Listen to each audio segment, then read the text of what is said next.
Doctor Anshul, शुरुआत आपसे कर रही हूं मैं। बीजेपी के आउटरीच प्रोग्राम को कांग्रेस से ज्यादा शायद ही कोई जानता होगा। मध्य प्रदेश और छत्तीसगढ़ जीते जिताए राज्य, ये आउटरीच के चलते आपसे निकालकर बीजेपी ले गई।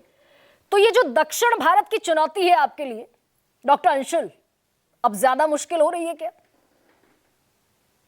मुश्किल कैसे होगी गरिमा जी? प्रधानमंत्री जी तो बहुत वक्त से ये प्रयास कर रहे हैं कि कैसे वो विंध्या की जो पहाड़ियां हैं उनको चीर कर वो आगे जाएं और अपना अपना प्रभाव यहाँ पर दक्षिण भारत में बढ़ाएं, लेकिन वो सफल नहीं हो रहे क्योंकि ये चट्टानें ही कुछ ज्यादा ही मजबूत है उनके लिए।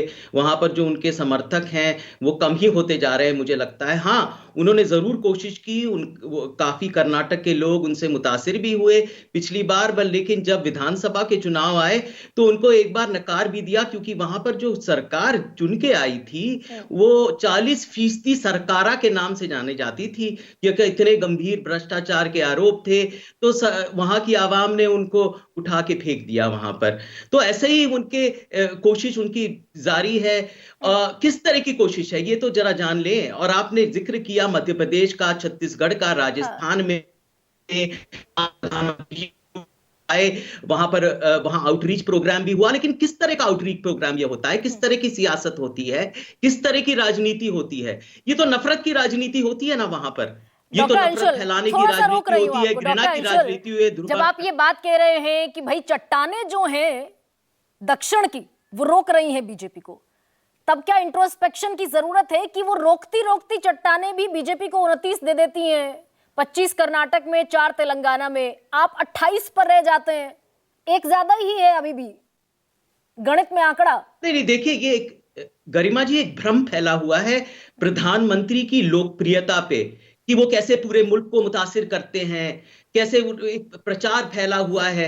लेकिन उनकी जो लोकप्रियता है, उनका जो प्रभाव है, वो कुछ रियासतों में, उत्तर भारत की रियासतों में एक तरह से सीमित है। हाँ, उनकी आबादी ज्यादा है, वहां की सीट ज्यादा है, तो ऐसा लगता है क्योंकि संस्थाएं उनके पास है, क्योंकि प्रेस की आवाज को दबा दिया जाता है और चैनलों में उनके ही बयान जो सामने आते हैं, तो ऐसा लगता है कि पूरा प्रभाव फैला हुआ है। लेकिन हकीकत तो आपने सामने रख दिया ना। हकीकत तो यह है कि दक्षिण भारत में और कई रियासतों में उनका प्रभाव है ही नहीं। मैंने एक और हकीकत सामने रखी डॉक्टर अंशुल।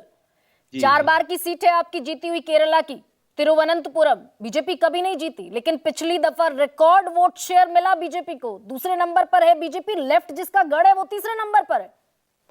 चलिए, आप आंकड़ों की बात कर रही हैं ना, जीती तो नहीं, फतेह तो नहीं प्राप्त की, तो मैं और आंकड़ा आपको दे देता हूं क्योंकि आंकड़ों की बात हो रही है। वैसे जो गणित होता है, सरल गणित चुनाव में काम नहीं आता, विश्वास जीतना पड़ता है आवाम का। तो सरल गणित तो एक तरफ, समीकरण तो एक तरफ। मैं और आंकड़ा दे सकता हूं आपको कि पिछले चुनाव में 2019 में उनको 37% वोट आए थे। तो मतलब 63% जो आवाम थी, जो लोग थे, उनकी राजनीति के खिलाफ थे, वोट उनके खिलाफ दिया। तो ज्यादातर लोग उनके खिलाफ थे यहाँ पर। ये एक अलग गणित हुआ डॉक्टर अंशुल। मैं तो ये पूछ रही हूँ सीधे सीधे, ठीक है, मैं सहमत हूं आपकी बात से, लेकिन उत्तर भारत, पूर्वी भारत में भले ही 37% वोट था, लेकिन बहुत सारे राज्य क्लीन स्वीप भी थे। हरियाणा, हिमाचल, उत्तर प्रदेश में 62 है, दिल्ली है, उत्तराखंड है, हिमाचल है, ये सारे राज्य क्लीन स्वीप भी थे ना। तो मैं तो ये पूछ रही हूं कि क्या दक्षिण का द्वार भी खुल रहा है? कर्नाटक में 25 सीटें हैं भारतीय जनता पार्टी के पास। नहीं, जो खुला हुआ द्वार था, अगर कोशिश भी की, वो तो और बद हो रहा है ना वहां पर। ये कि आपने विधानसभा के चुनाव भी आपने हार चुके हैं वहां पर, तो ये भी तो एक हकीकत है। आपको हटा के लोगों ने फेंक दिया। एक मौका दिया था कर्नाटक में, जहां का आपका प्रभाव है, वहां पर सीट भी आई, वहां का आपका वोट शेयर भी बढ़ा, इसमें कोई दो राय है नहीं। देखिए, ऐसी मैं ये कहां कह रहा हूं कि भाजपा ने आवाम का विश्वास जीतने में कोई कोशिश नहीं की। उनको मिला भी विश्वास, पिछले बार भी मिला, लेकिन हकीकत यहां पर कुछ और है। वो ध्रुवीकरण करने की कोशिश कर रहे हैं, नफरत फैलाने की कोशिश कर रहे हैं। यही उनका सदन मिशन है।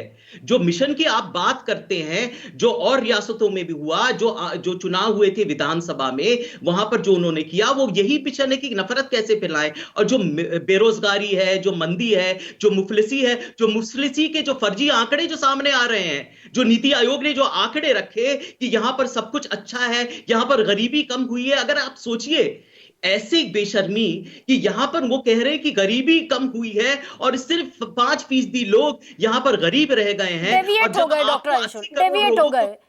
अगर बीजेपी डिवाइसिव पॉलिटिक्स कर रही है, बांटने की पॉलिटिक्स कर रही है, तो आपके सारे धड़े छटक छटक कर बीजेपी के पास आ गए। जेडीएस आपसे चला गया, वाईएसआर आपके साथ नहीं है, टीडीपी आपकी तरफ हाथ नहीं बढ़ा पा रहा है, टीडीपी भी तकरीबन तय है कि बीजेपी के साथ जाकर खड़ा हो जाएगा। ये तो सब साउथ की सियासत करने वाले दल है। सरल एक जवाब है गरिमा जी, एक कार्यपालिका का आतंक भी होता है यहां पर। आप जानते हैं किस तरह से ये सियासत इनकी चलती है। एक तो ध्रुवीकरण की राजनीति और दूसरी संस्थाओं की राजनीति, दोनों ही यहां पर चल रही है ना। तो मैं समझता, मुझे नहीं पता कि कौन सी क्या वजह है जो इनके साथ जुड़ी हुई है। तो इतना ये भी तो पता है कि जितने लोग जो जुड़ रहे हैं वो एक आतंक की वजह से जुड़ रहे हैं, और जितने भी उनके जो अगर दामन में कुछ दाग हैं वो बिल्कुल साफ हो जाते हैं। ये भी तो हकीकत है। चलिए, ये आप कैसे ये हकीकत है क्या जो आप कह रहे हैं, टेरर ऑफ कार्यपालिका, ये आपने कहा ना, इस शब्द का इस्तेमाल। टिरेनी ऑफ एग्जीक्यूटिव है, ये एक हकीकत है। और बहुत सारी चीजें हैं, एक तरह की सियासत नहीं है इनकी, हर तरह की सियासत है यहाँ पर, और इसी का असर। लेकिन तेलंगाना में जीत जाते हैं, कर्नाटक आप जीत जाते हैं, लेकिन गिरीश